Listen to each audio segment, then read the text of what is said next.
If you come after me, there's going to be a fight.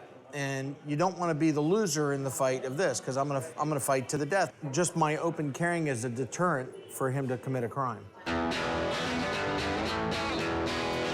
2, 3, 4. This is Unplanned America, where you're invited to join Gons, Parv, and me, Nick, as we flee Australia to road trip around the land of the free in search of the weird, wonderful, mysterious, and sometimes scary unplanned side of America.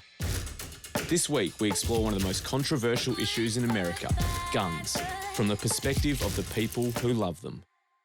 The right to bear arms shall not be infringed. So it's basically saying that people are to be able to protect themselves and bear arms. And that's something that Americans really hold near and dear to their heart, because it is in our Constitution. It was part of what created America. So they're real into it around here.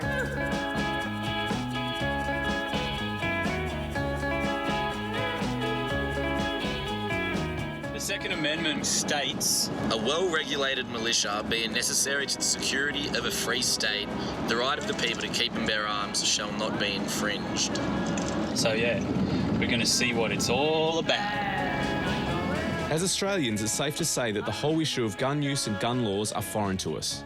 But firearms are woven into the history of the United States, and massive amounts of gun deaths every year keep the issue on American minds and in headlines every day. Being generally anti-gun ourselves, we decided to venture deep into enemy territory and speak to those who would be willing to fight to the death to keep their way of life. All right, so y'all made it. That was awesome. That was great. Suitably, our journey began in the South, Fayetteville, North Carolina, where weapons trainer and combat expert Gator Glass put us up and, perhaps foolishly, gave us guns. Oh, shotgunning. Get off my porch. He's picking up loaded guns and like playing with them like they're fucking toy. Go back to the north, mate. Fucking liberal. This is a great tactical shotgun here. This is real sweet. It's going to kick. All right, it's going to kick. That's a good one for if you got a hostage situation. Right. Oh, they're awesome for that. Take out the first guy. This is the wife's gun. I'm going to let you shoot it. It's not a girly gun by any means. Trust me. Press that. No, once you squeeze down, it's gonna unlock it. All right. All right. Don't put your hand like that. It's gonna hurt. All right. Here you go. Grab your thumbs. There you go. Right on. All right. Fire on the range.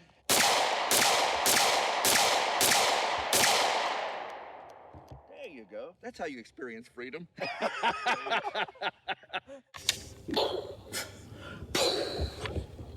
There's nothing in it. I don't think there's anything in it. I'm hoping there's nothing. I think about a gun. The gun won't go off unless you pull the trigger. Okay. All right. It was loaded. Fucking hell. Go your own way, because they will be there. They will be there. No one can keep up with the orders for guns today.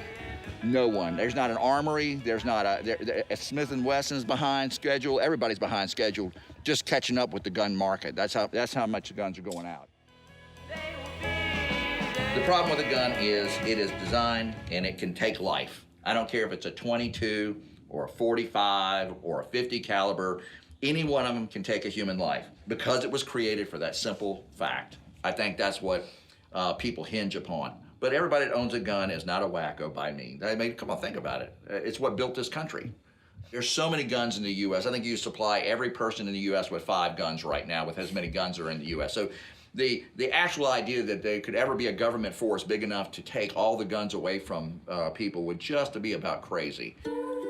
We bid farewell to Gator and headed north to our next destination, Kasota, Minnesota, where Tony Borglum has created a warfare wonderland where the totally unqualified, i.e. us, can, incredibly, drive a tank.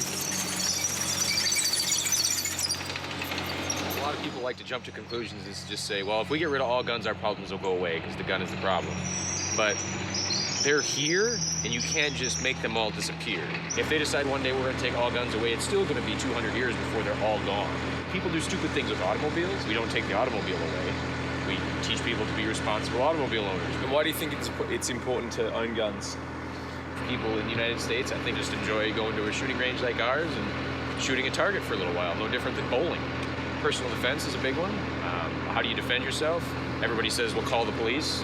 You know, that probably works in downtown Minneapolis, but you know, you get into the outskirts like here in the city of Kasota, we don't have a policeman. We have a sheriff that patrols the entire county, and when something happens, the sheriff comes to the city. Well, that takes a while. It's the great equalizer. It puts everybody on the same playing field. Whoever has the guns is the one that has the power.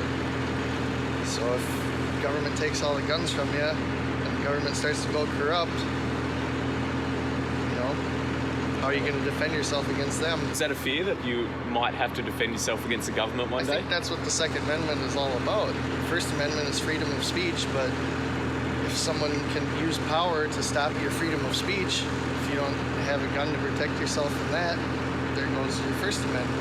It's like an insurance policy or something. Let's drop some tickets. Yeah, let's drop some dates. Parking brake buttons will be on. When you pull it back, they'll pop up. Then you won't touch those again until we park it at the end. Left, right, and accelerate. Accelerate. Right. Thanks. What? That's easy.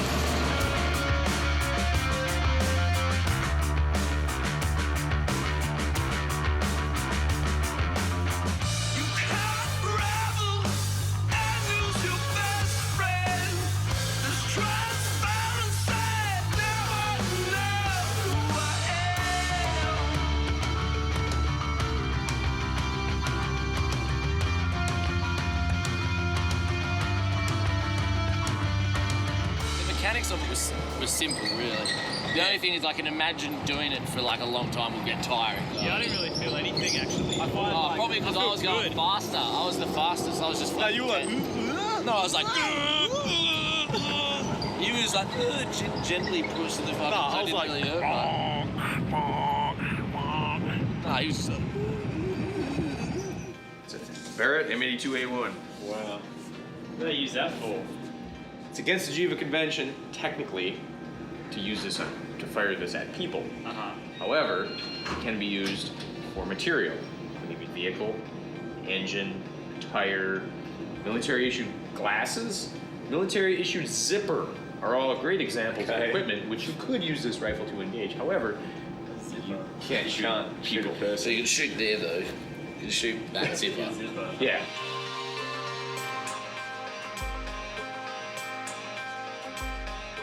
Accurate for at least a mile or longer. Some will argue 2 miles. All right.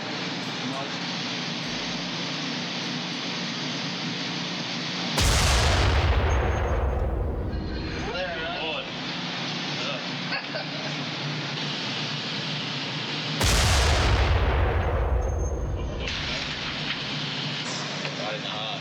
I'm scared of this gun. It's scary. Holy shit. Fucking hell, man. The Unplanned boys, they're who you want to be with in the zombie apocalypse.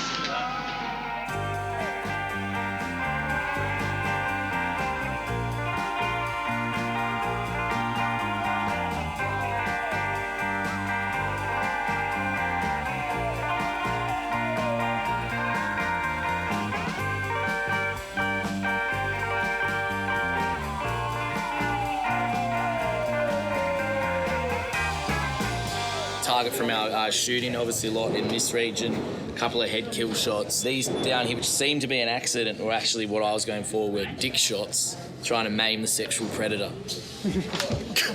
He confronts a lot. Being this good looking, you've got to know how to ward off unwanted attention.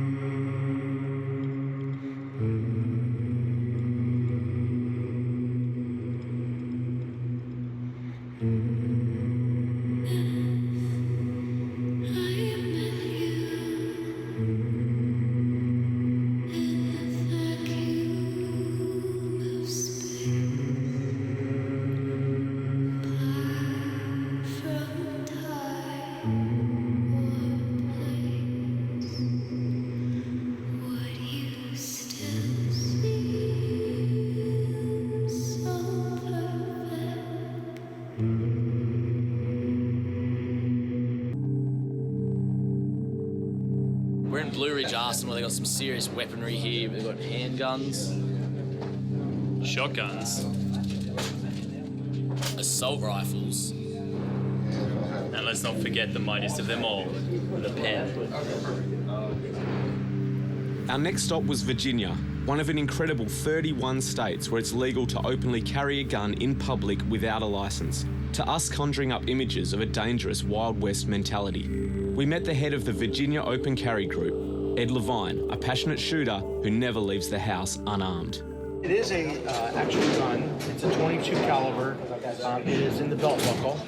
It's magnetic, so it will magnetize and sit in there, but it is an actual firearm. We also met Bunny Hunter, a survivalist, firearms expert and YouTuber whose mission is to empower women through arming them. Guns are a thing that get demonized quite a lot. It's just when people don't understand guns, they can be scary. You're brainwashed into thinking you don't like it, then all of a sudden it's this horrible thing that only bad people use, and that's just not the case. What's the problem? This one here is full auto. It's got a 7-inch barrel. This thing is 1,800 rounds a minute. It's crazy. What scenario would personal defense require being able to shoot 1,800 bullets in a minute? For an individual, it's not a personal defense. A lot of stuff is bought for the wow effect. I mean, this right here, your average individual doesn't really have a use for this, but you know, we're not a country of asking why. We're asking why not. And something like this, that makes a big fireball when you shoot it. It's cool. It makes neat sounds, you know. They're always going after assault weapons because it's easy to get a general public who doesn't know anything. Say, oh yeah, why do we need these? They're evil looking. They're awful. Yeah, we should outlaw them. Because ironically, they're actually used in like an incredibly small percentage of crime here. Something that always gets brought up in relation to guns is like school shootings. Well, school shootings, I mean, those are some sick, demented people that do stuff like that. There's no law that's going to protect against something like that. It's a sick person in the head, and that's part of the demonization of guns. That's why people freak, because these are the things that get published, you know, horrible things. And we've got to just stop. We got to ban these guns. We'll ban them. They'll be all gone in 50 years. Like, yeah, just like cocaine. Cocaine was banned in 1922. I guarantee you, I don't do coke, but I guarantee I could walk around a 5-mile radius here and go get some. You know, you can't ban stuff. If people want it, they're going to get it. You'll never ban guns, just like you didn't ban alcohol during Prohibition. Too much controversy. Just it's a people problem. It's not the hardware problem. The Open Carriers invited us to a Southern-style barbecue lunch at famous Dave's restaurant, which gave us an opportunity to learn more about their controversial philosophy. Even with the gun, without the gun, I'm very situationally aware. Like the whole time we're doing this interview, I know I have my back to the door, and I'm kind of quirky because, and when I come to a restaurant, like you saw me here, I said all the way at the end, because if a guy's gonna come in and do some bad, he's gonna generally come in the front door, and if you see a guy walk in with a long coat and look shady, that we'll alert each other like, hey, check out this guy, just so we all know what's going on. Someone's gonna come after me or my family, whether there's one guy or 5 guys, I have a better shot at equalizing the force by having a handgun. By having it open, I'm basically like a dog showing my teeth saying, if you come after me, there's gonna be a fight. And you don't wanna be the loser in the fight of this, because I'm gonna fight to the death to protect my life and my family. Just my open carrying is a deterrent for him to commit a crime. I don't walk around fearing for my safety that often. It's an unlucky thing if it happens to you generally. Sure, I agree. So do you sometimes think that maybe you're too concerned that something's going to happen to you and it might impinge upon just enjoying? Here's the thing. The chance of me needing my gun is 0% until it's 100. Every single victim never thought it would happen to them. Now, it'd be remiss of me not to talk about mass shootings and school shootings that seem to happen. Very tragic. Tragically and sort of with a frightening regularity. With the prevalence of guns everywhere, does it make these situations more likely to happen because people have access to guns? If a guy comes into a room like this and starts picking off one at a time, you wish that there would have been someone that could have took out a gun and shot that guy dead, and then it would have only been like 3 people dead instead of 32. So all these places that you're talking about that have these mass shootings, whether it's Sandy Hook, Columbine, whatever, they all happen because nobody is there to defend anyone. Yeah, it's interesting hearing that. It paints a somewhat frightening picture, though, to imagine America where there's people just shooting crossfire everywhere. It feels like it could lend itself more to shoot first, ask later. Like, I think that person's might come at me, so I've got to stop the threat before it eventuates. So do you think a lot of people then maybe oversimplify this issue to say, you know, the person had a gun, therefore it's a gun that did it? It's really not people like you and I that would go out and do this and just snap and all of a sudden, you know, say, I'm going to go out today and shoot 20 or 30 people. It's folks that have had mental health situations and problems. You can't blame a firearm for that. You know, I think we need to focus, like what Brian's saying is, on, you know, mental health. There's privacy laws. I don't want somebody diving into my medical history just to see if I should own a gun or not. But on the other side of it, that's the people that are actually committing the mass shootings because they have mental health issues. If we have a family member that's got a mental health problem, they still have a constitutional right here to own or carry a firearm. But then on the other emotional, you know, and logical and common sense, do we want them to possess it? Or is it our right to interfere in their lives? Yeah. Or are there constitutional rights taken away when they're not of sound mind? Right. It's such a very deep issue. Yeah. But you don't want any gun rights to be taken away in that case as well. We need the pro-gun activists and the mental health activists to come together and find a means, you know, to find a way that we can regulate that. So would you be willing to sort of let some of your stance relax if they're willing to let some of their stance relax? That's a great question. That's probably the best question. Bottom line, mental health is expensive. Passing gun laws is cheap. Mental health, you actually have to do something. Put money in a budget to actually help some people. That's why I don't go after that. Plus, it's all about not blaming a person. They want to blame an object. I obviously believe in education and, you know, and working on poverty and, like we talked about, mental health and things like that. It's a multifaceted approach to do it. The antis, if you call it, the people that are anti-gun, they want to come after gun rights and they think everything else will fall into place. You still have to work in all those areas, and gun rights is just one piece of it. We've got two cars driving down a two-lane street. They're both driving 45, 50 miles per hour. I don't know you, and you don't know me. And all either of us has to do is go like this, and we've killed each other. And that's trust. We're trusting each other. But everybody's so scared of somebody walking around with a gun. That analogy, like, should the same across the country licensing apply to guns as to cars? To be able to get a car and drive a car, you have to go through certain tests and prove that at least at some point you knew how to handle that car correctly. Whereas with guns, you guys are all really responsible. You've all grown up with guns, you know how to use them. But the fact of the matter is, a lot of people don't. Oh, and that is every day.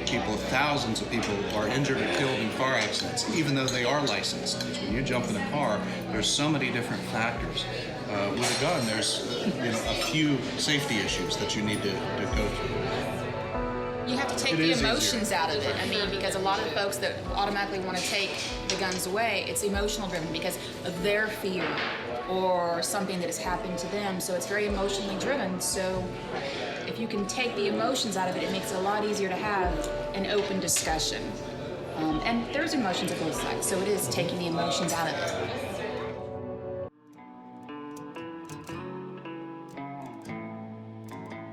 The last stop on our arms race around America was Odessa, Texas, as we headed to oil country to spend time with the Texas State Militia.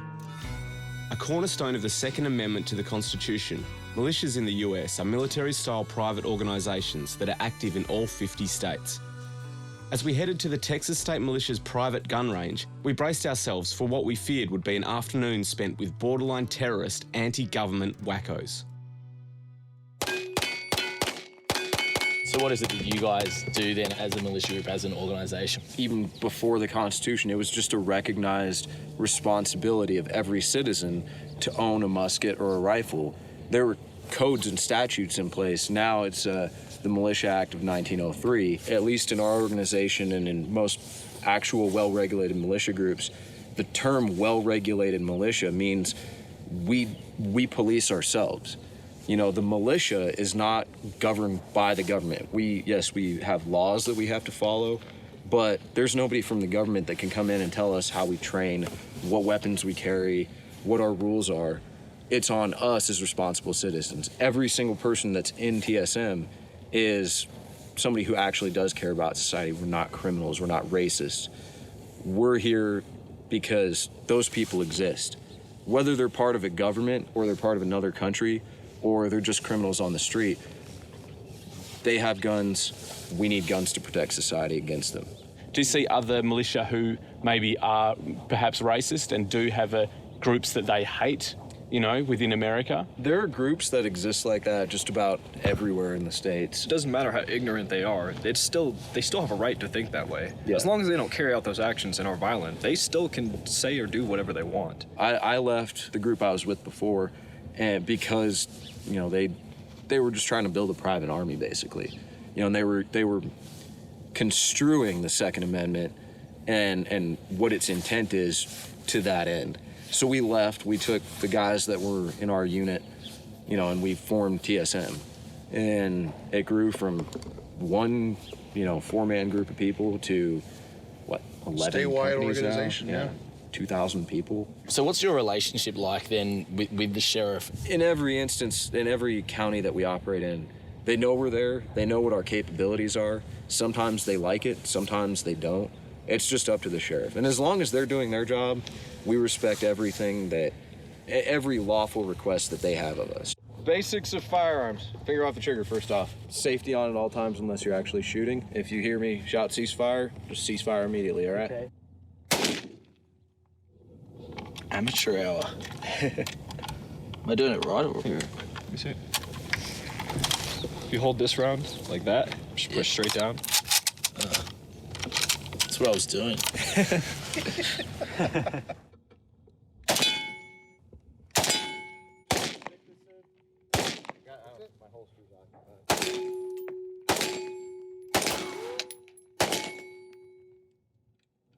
I definitely heard a ricochet go past. Yeah, that went straight past me. You heard that too?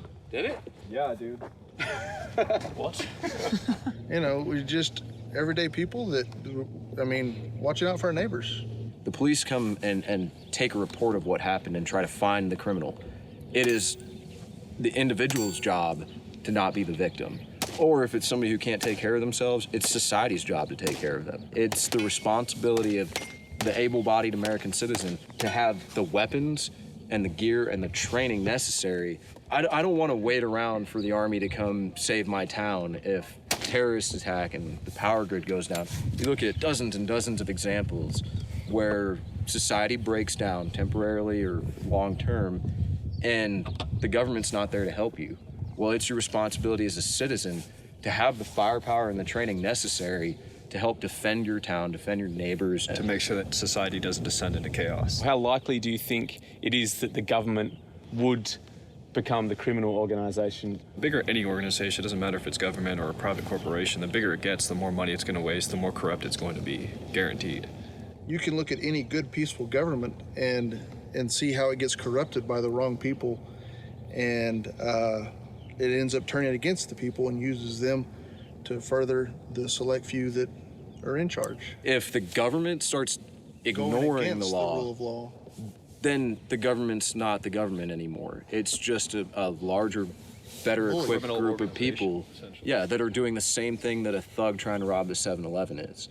We're the deterrent to that. The whole reason our forefathers put into the Constitution the Second Amendment is they knew history, they knew what governments have a propensity to do. And so this was a new form of government. And so, you know what, let's make it to where the citizens can be as well armed as the government. And this is a new idea, and let's try to keep the government in check. I mean, in reality, this is still kind of an ongoing experiment in a way, trying to see how it's going to turn out. Just the fact that people like us exist is the absolute best way to guarantee it doesn't come down to us having to do what we train to do.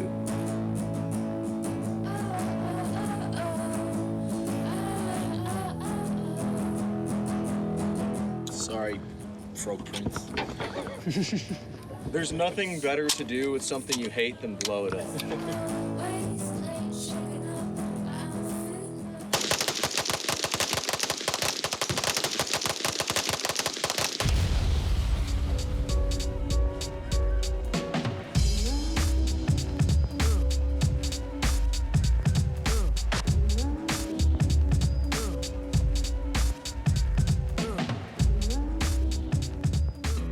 As the sun set, we headed back to Matt and his wife Chelsea's, where the boys shared sobering tales of their military duty in the Middle East and their ongoing battle with post-traumatic stress disorder. My first deployment, I was 19. Yeah, I was 19 on mine. The truck shook and I fell over in the seat. And I jumped out like, oh my God. And there was a mushroom cloud, like, 100 meters in the sky. Garbage day wakes us up. If we're not at work, every morning just boom. 4th of July sucks. Yeah, it's kind of ruined 4th of July for all of us. Heart starts to go a little faster and you sweat a little bit and you think, because from over there, loud noises mean death. Personally, I think a lot of what's gone on in Iraq, constitutes war crimes, and I'm not going to be a part of it anymore. Afghanistan and Iraq were just so wrong, both of them. We should have never went. We should have sent in a small team to kill Osama bin Laden if that was really the goal of the wars. But, I remember a lady standing there with our interpreter one time, and we had hit the wrong house. We were looking for a certain guy. We detained 2 men from the house, and this old woman kept coming out onto the street and yelling at us. And, our interpreter, he kept telling me she's trying to give him medicine. She's trying to give him medicine. Every single part of your training and was telling me that keep her away, keep them segregated and silent. I got to a point where I pointed my rifle at her and I told Kevin, our Turk, tell her to go back inside or I'm gonna kill her. But she said, you're worse than Saddam. And now, that's one of the things that haunts me, is that I could have been so narrow-minded. My whole upbringing was, the American male is supposed to join the military, fight for his country, and then get out and become a good citizen. That was I knew my whole life's plan was the Army. And I'll be honest, it's kind of a touchy subject, but I could not wait to get my CIB, my Combat Infantryman's badge, and actually kill somebody. And it was like one-track mind. When you're deployed, you just tune everything out. It becomes just a daily grind of get through the day alive. And then when you get home, it takes a couple months, but once it all comes back to you, it taught me a lot. I was naive, very narrow, bigoted outlook on the world. If somebody's brown and Muslim, then they're subhuman. Now that's I think half of PTSD. It's so many people go on their 18th birthday to basic and they ship out 6 months later and they come back from their first deployment and realize, how, regardless of what they did, how messed up their motivations for going to war were, and then they come home and you've got a lot of guilt to deal with. That's the last thing I ever want to do again is, hurt another human being. I consider that the most important thing is avoiding war, avoiding fighting of any kind. Wise beyond years of life you guys have led, it's kind of been mind-blowing for me. I grew up in a town of 700 people in Illinois. Yeah. There wasn't much to do. But I grew up 2 blocks away from her, so there you go. Yeah. After spending an evening with Matt and Kevin, it was easy to see how the Texas State Militia was an important part of their identity, and we admired their noble intentions to protect their community. The existence of armed militias was just one part of the extremely complex firearms debate raging in the US, an issue still dividing the country after 225 years. And as we hit the road, one thing was for certain: there was no simple answer on an issue that for many cuts to the very core of what it means to be American.